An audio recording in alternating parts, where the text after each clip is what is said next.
a fair amount of homeowners are still calling us and saying, hey, I'm thinking about putting vinyl siding in my house, or what they might hear is polymer siding, which is really a fancy term for vinyl because homeowners have a bad connotation. So a lot of contractors, they're talking about it's not vinyl, it's polymer, or it's a fancy word. It's plastic. It kind of is what it is.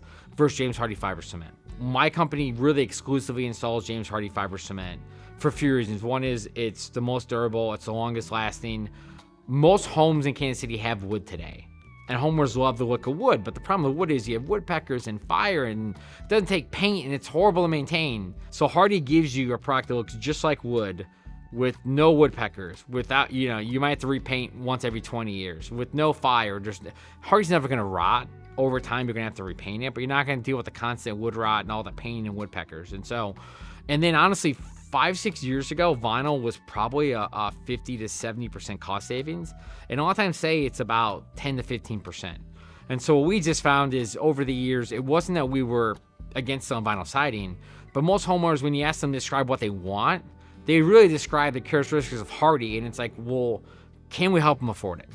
And then nowadays, though, the price gap has got so small between vinyl and Hardie, it's so easy, and again, I know it's not always my money, but a lot of times you're looking at a $2,000 to $6,000 upgrade, what used to be $15,000 to $25,000, which was just way too hard or way too much.